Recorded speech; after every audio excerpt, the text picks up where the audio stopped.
In July 26, Ukraine Media Center starts its operation. My name is Svetlana Cheparenko, and let me since not we work in cooperation with Suspilny in a wonderful, comfortable community space called Urban Space 500.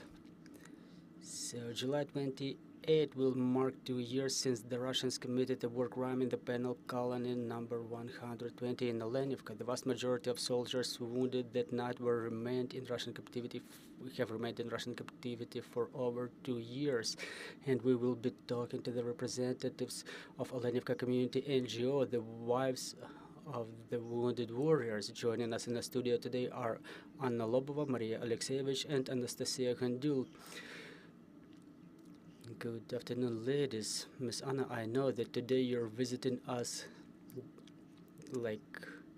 personally, like wives of the wounded warriors, not like the representatives of the NGO. Why have you decided to put it like this? What is your key message? Well, good afternoon, everybody. My name is Anna Lobova. I'm an active member of Olenivka Community NGO. We had a number of briefings a couple of times already. We were telling about the problems that we're facing, the work of our community. We were covering what we were able to do and what not. And today we're here just like the wives of our husbands who are spending third year in captivity after the terrorist attack in Olenivka. So today, during this live broadcast, we want to address Mr. Volodymyr Zelensky, the president of Ukraine. Please hear us, hear the voice from captivity. And before I continue, I would like to ask you to listen to a prisoner of war, Mr. Lobov, who was defending Mariupol, walked out of Azovstal and was heavily wounded during the terrorist attack in Olenivka. And for a third year, he is waiting for coming back home. What is the problem? What is the obstacle for exchange of me and other guys like me so we could see our mothers, our brothers, our kids and wives? I cannot get it. More than 2 years, it's still a problem. So let me proceed to the details. Not so long ago, we were given the opportunity to talk to my husband. He was interviewed, and the most difficult, the most important moment for us became his call to my family, to our family. Oleg was not able to talk about himself. He was just asking about his family. So because just imagine, for a third year, he was living in total uncertainty. He didn't know where are we, if we are even alive. And now, let me tell you in more detail, I was not expecting this conversation to become a public domain so everybody can see it, because our personal life was only known to our close friends and relatives. It was like a world for two persons. Before the full-scale invasion, I gave birth to our daughter. My husband almost never saw him. When he left for the front lines, Maria was only 1 month old, and during that call he heard his daughter for the first time, and it was a terrible cry. She didn't say, "Hi, Dad." Obviously, my husband has heard it. Unfortunately, he was not able to see her due to the bad quality of connection. But just imagine two people, the closest ones to each other, now live just like total strangers without knowing anything about each other. This is why I want to address Mr. Volodymyr Zelensky, the President of Ukraine, head of the Office of the President, Andriy Yermak, to the head of the Coordination Headquarters for Treatment of Prisoners of War, with the request to bring my daughter's father back from captivity. They both deserve it. They both deserve to see each other.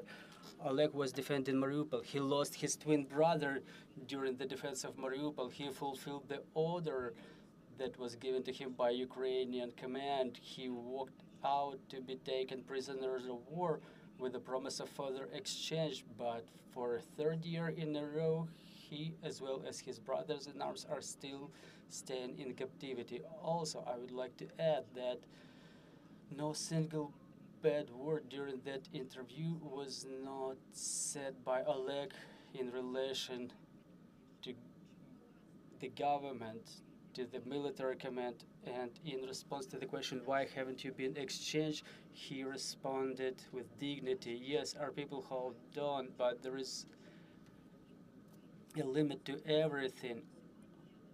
Our relatives, our closest ones, our loved ones need to be brought back. This is why I'm asking everybody who's watching this broadcast, please help us to do so that our requests reach the ears of President Zelensky. The defenders of Mariupol are waiting for return for a third year in a row. Please save our relatives. And I'm asking technical team to launch the next video before I pass the floor to Miss Mariia. Mr. President, please take your best efforts to have us exchanged as soon as possible.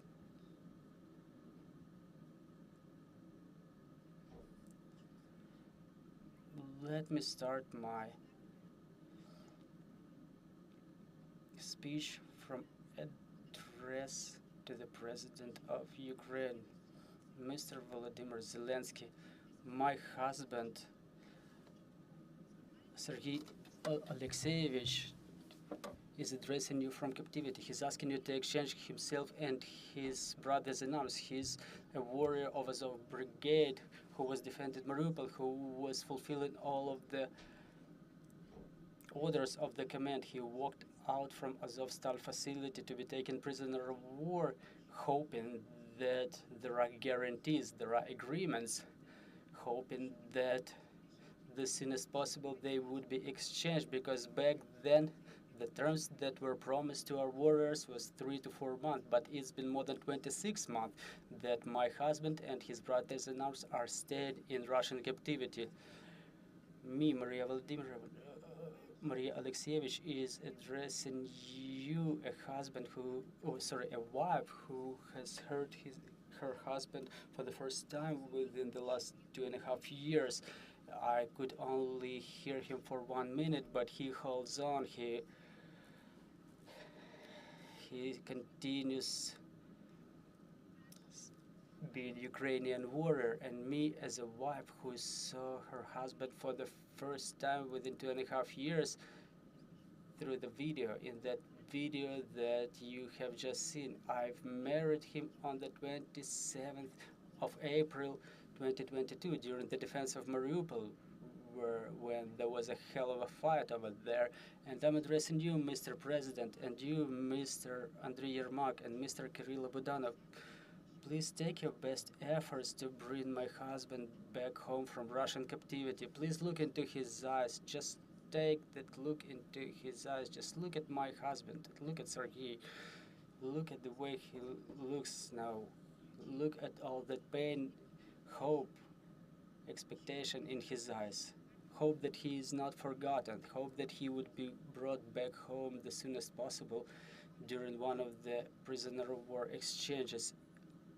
It hurts me looking at my husband because he has double injury, and with those injuries he's still staying in captivity. This year it was the second anniversary of our marriage, but I was not able to hug my husband within the last 2 years. When during the fights in Mariupol, Sergei offered me to marry him remotely, I agreed with no hesitation, because I believed that he would come back home alive to the territory under Ukrainian control. I was sure there would be ways to save our defenders from Azovstal, but captivity is no salvation. Well, this year, Sergei is turning 30 years old, and I don't want him to meet his birthday in captivity. This is why, once again, Mr. Zelensky, Mr. Budanov, Mr. Yermak, please take your best efforts to make sure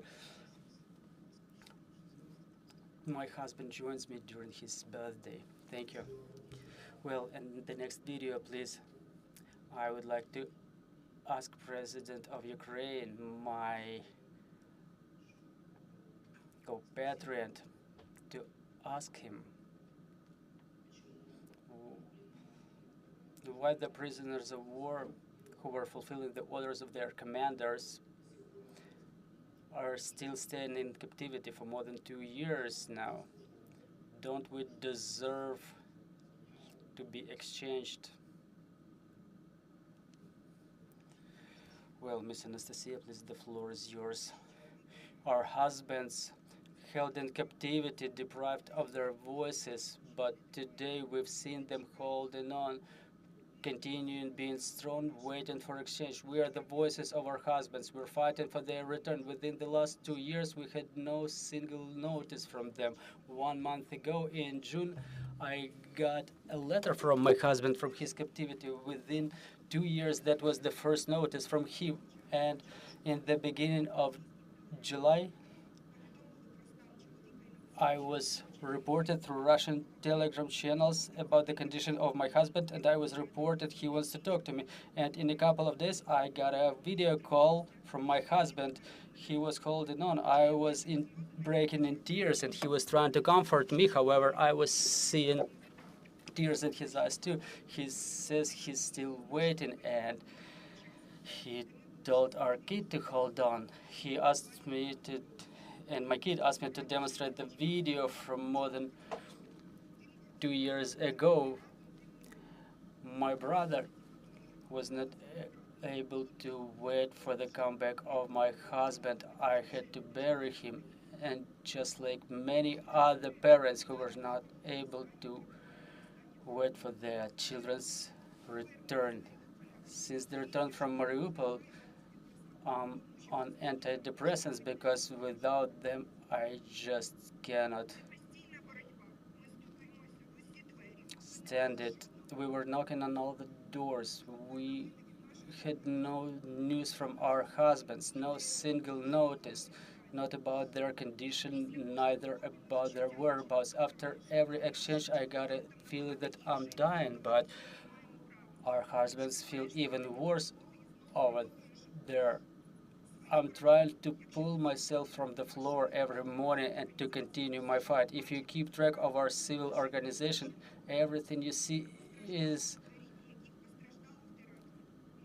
something that only 5 women do.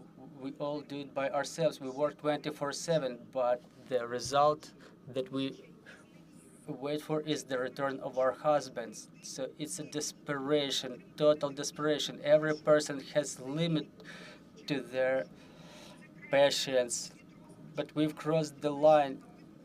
We're now in position to do anything. We can stay under the building of the parliament until our husbands are in after the order of their command. Please bring back the defenders of Mariupol. Please bring back our husbands. If there are holy forces, so where is justice? Why are they still staying in that hell? Why are they withstanding those tribulations? I'm hoping to hear a response from you, and I am not losing hope to hug my husband. Thank you, Miss Anastasia. Thank you for fighting for the 3rd year for return of your husbands. I'm having a question, like, for what I understand, that was the first time you were able to get in touch with your husbands, like, and for what I understand, we've seen like short fragments from like long interview prepared by Russian Federation. Do you know who was the audience this interview was targeting? Well, let me repeat myself. As Anastasia said, it was back in June. I woke up in the morning and I had a lot of messages on my phone from women who are waiting for their husbands too, both from Olenivka Community and other women I know, and they were sending me messages, the screenshots from a group, from a Telegram group, where it was written that we are being searched and we were asked being made as an interview or like being made as an interview or like that he was provided this opportunity to call me within the framework of that interview. After that conversation, we were all shocked because we just could not believe it.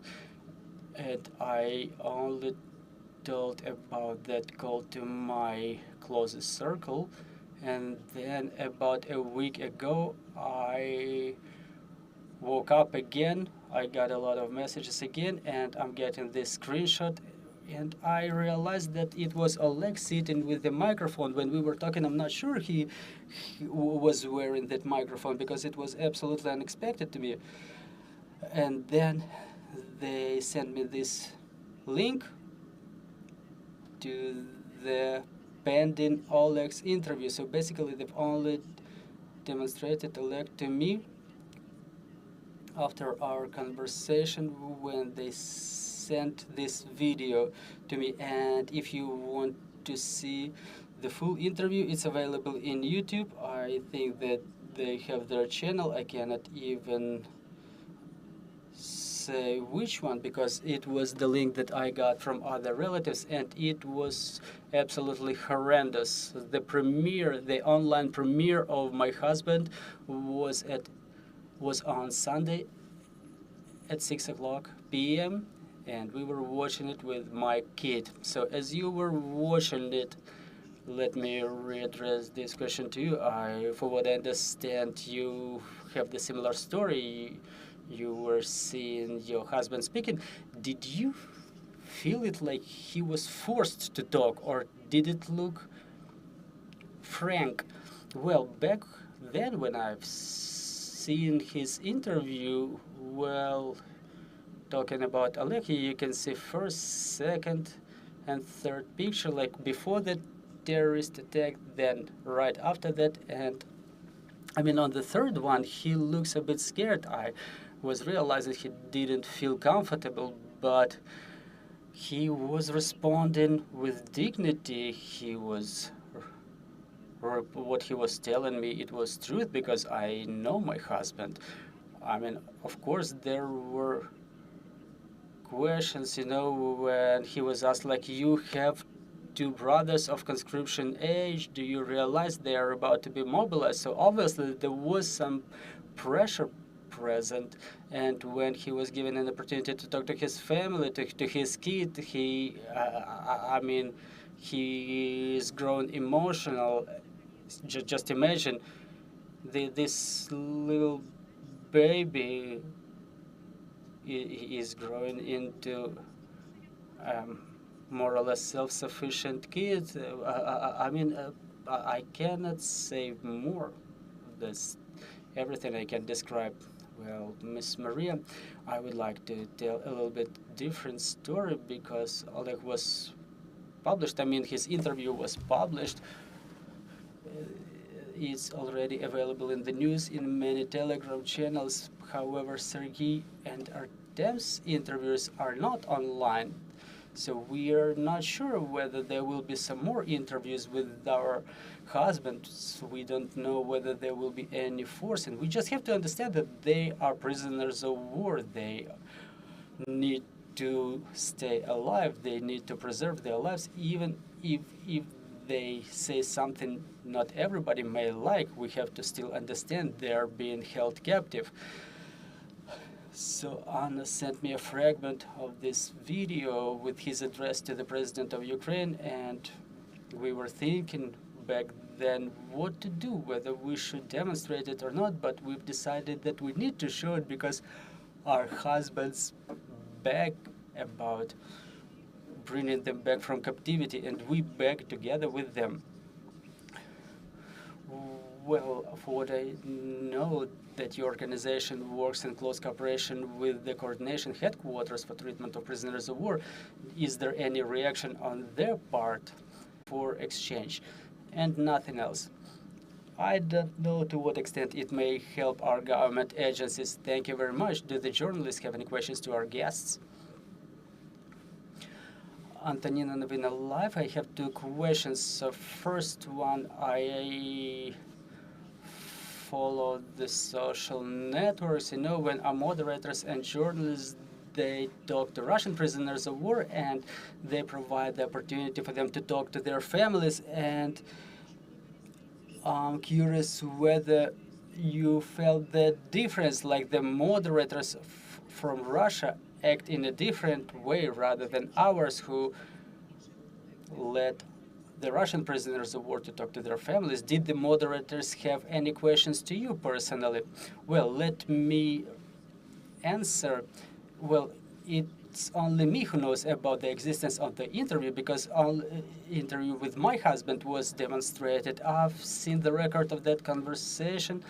Well, there was a person sitting in front of him who was interviewing him, and during our conversation, no one was asking me any questions whatsoever, and nobody was telling him what to say. They were just present there, and we were just talking, because I never even knew that he was holding the phone, because only now I've realized that it was him holding the phone in his hands, and that there was a person sitting in front of him, and obviously there was some video shooting made, because the connection was like real bad quality. I had to repeat myself several times. I never asked him where he was, because I was not sure I could ask a question like that, but there were no additional questions from anyone else. I cannot compare it with era interviews, because honestly I don't watch those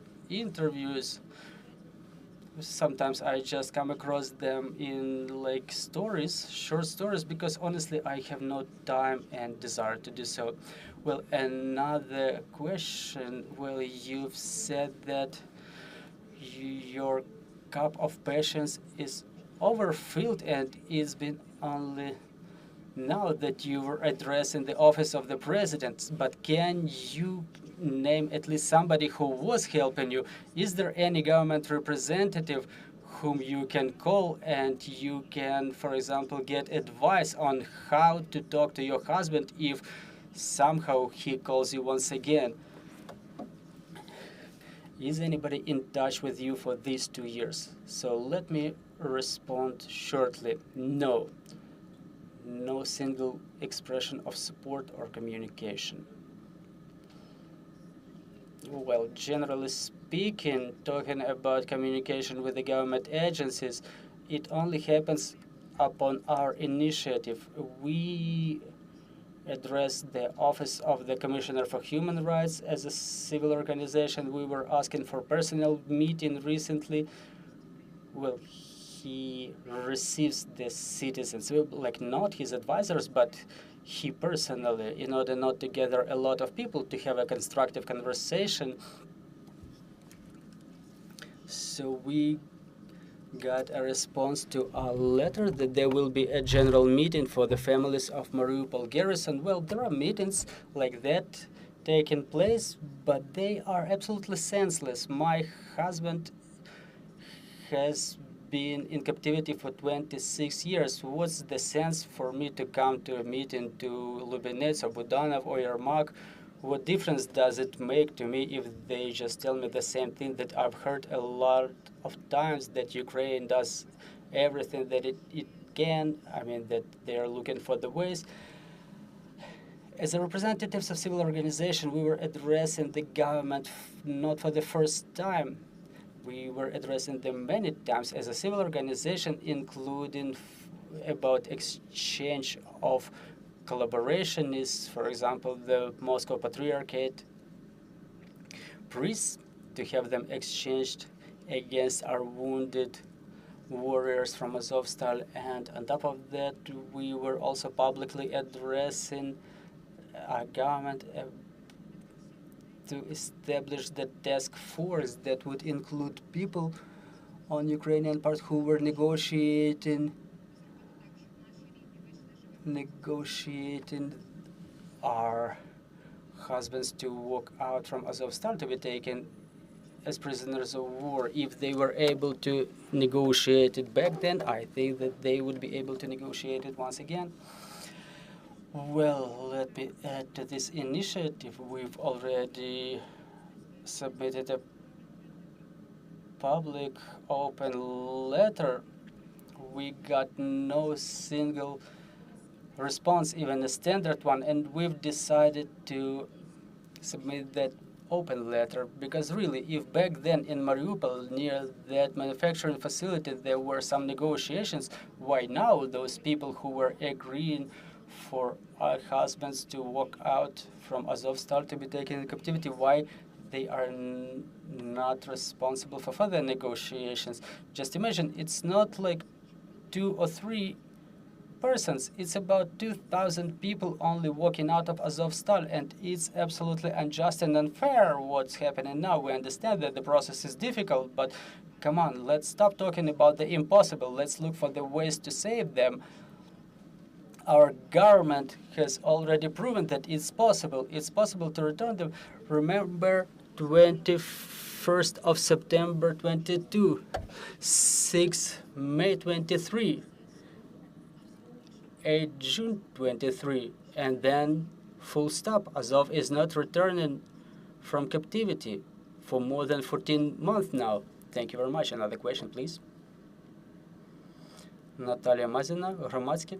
I'm having a question to Ms. Hanna, because it was only her husband who was interviewed. So can you please tell us how long did the interview last? What questions was he asked? And why did they even do that? To demonstrate how noble they are, that they let their prisoners of war to get in touch with their families, or maybe they were trying to humiliate them in that way, like addressing president, begging him for help. Well, knowing my husband, you know, probably he agreed to this interview after all those months of captivity. Maybe he was forced to do so, or maybe it was his opinion, but I fully agree with what he was saying, the questions that he was asked.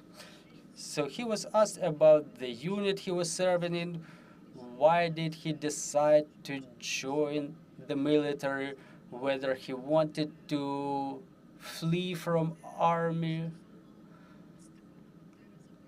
You know, those Stepan Bandera marches with the torches. He was asked some religious questions. He was asked about his kid. And after our conversation, they said that it hurted their hearts to hear his story too. So he was asked about his family, and he said that he has 2 younger brothers. And basically, that's it. Within 30 minutes interview, it was like gradual, and then there was that call that I got, and before that he was shown the footage of the Azov commanders coming back from captivity in Turkey, and then there was footage demonstrated to him of the commanders hugging president, and he said, like, we were thinking we were the next to be exchanged after the commanders. And then he said that probably the parties cannot find an agreement in relation to their exchange. Well, why the Russians? I mean, why the Russians decided to make this interview, in your opinion? Well, judging by that YouTube channel, he was not the first and the last one in that video, because they continued doing that work. Why? I have no answer to that question, and honestly, I'm shocked. I've checked out, and there are videos of other men who were taken prisoners of war. And for what I understand, they have the same YouTube channel as Zolkin has. Another question, please. Ardem, German broadcaster, I would like to ask you,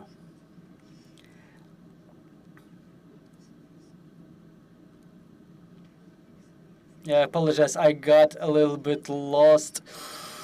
Okay, no problem. Get yourself together and then ask your question. Let me pass the floor then to someone else. Well, if well, so let's take a pause. Well, I have a question. I apologize. Can you please answer how many women were receiving calls from their husbands? Well, unfortunately, I don't know answer to this question. I know about 3 of us because they were looking for us directly, and it can be seen in our text exchange in Telegram. I don't know any other women from our Olenivka community who would have gotten calls from captivity. Well, for what I know, when the prisoners of war call from captivity to their families, usually the families remain silent in order not to produce more harm. They're just afraid to talk about it, because when our husbands were walking out of Azovstal, the majority of government agencies said, they told us as the families, like, to stay silent in order not to do any harm and similar things. So for what we know, there were calls, but to 3 of us, it was the first time that we got such calls. So it's quite possible that in the eve of Olenivka,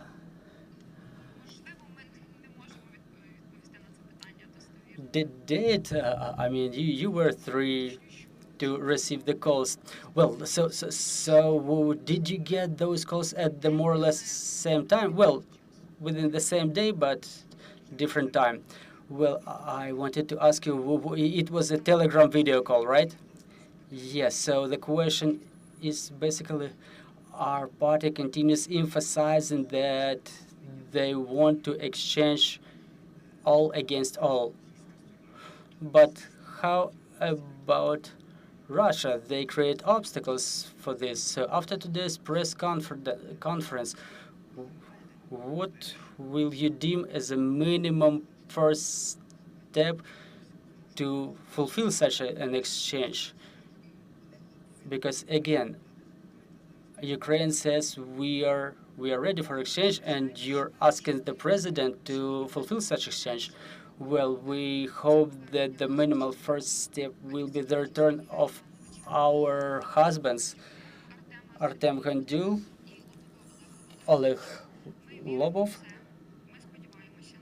and Sergei Aleksieievich. We hope that it will happen because our husbands were targeted during the terrorist act in Olenivka. They were defending Mariupol on the brink of death. They were walking out of Azovstal facility after they got the order from the top-level military command and government officials. But I mean, who are the top-level officials? It's President Zelensky and Commander-in-Chief Zaluzhny back then. And they also got the order from their command. This is why I think that those people should do everything to bring our husbands back home, because they were guaranteed, as they were walking out of Azovstal facility, they were provided guarantees that turned out to be not so honest, not so true. That's what we witnessed after these 26 months. There was an attempt to kill our husband in Olenivka penal colony, and they're still being held captive. And I would like to return to that moment when Maria was mentioning the exchange of Moscow Patriarchate priests against our prisoners of war. We were recording a video, and now in this studio we have a father of one prisoner of war who was recording a video, Sergei Bezugly, and after that video, the exchange really happened. It was done in a clandestine manner when those priests were returned. We only found it out when those people ended up in the territory of Belarus or Russia, but somehow it was not made public, I mean, that information. So our country can do it. So why are not the warriors of Azov not being returned? But or if the the negotiations don't yield proper results, so let's look for new ways, because us as a families, how can we understand it? The way we see that we are forgotten, they are forgotten. Thank you very much. Another question, please.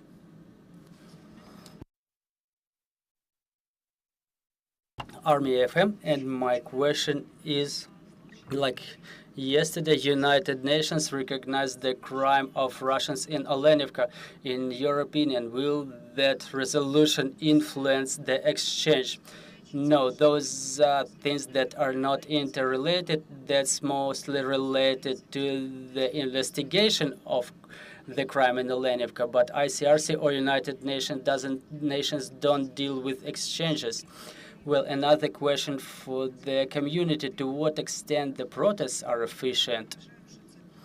Well, I think it's just a reminder for our society, but they in no way influence the expedition of exchanges. They don't do better and they don't do worse. We're just reminding our society that our husbands ended up as hostages in this situation. This is why we just ask for the support of all of the indifferent compatriots, because as guys get exchanged, as they are being released, it really comforts them. It's not like it motivates them.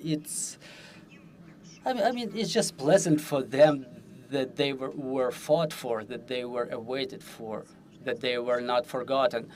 Well, first of all, is the opportunity to demonstrate to the Ukrainian society what number of people is staying in captivity. It's a huge tragedy that I don't know when will be solved. And I just hope that the Ukrainian prisoners, both military and civil, come back home. And for the time being, those protests is a chance for the families to be heard. For example, during the last exchange, there were people brought back who were torturing Azov warriors. So the torturers are being brought back, but their victims not so much. So those protests is a platform where the families can talk about it with no restrictions. That's not the way it should happen. Yes, everybody should be brought back to Ukraine, even the traitors, but come on, there are thousands of them staying back there who were taken prisoners of war as a result of negotiations, and the people who were torturing them are coming back to Ukraine. So I think we've crossed that limit. We've asked for help. We're asking to be heard. We're asking our husbands to be heard. Artem, Oleg, and Sergei were talking on behalf of their brothers in arms too. They were talking in plural because there are numerous staying in captivity over there. Well, it seems like we have no more questions on the floor. I hope that today's event will help bring your husbands back home sooner. I hope it will be this first step that you have mentioned today. So let me remind you, today we were talking with the representatives of Olenivka Community NGO, and Ukraine Media Center will continue at 1400, and we will be talking to the chairman of the board of NEC Ukrenergo about power shutdown. Stay tuned.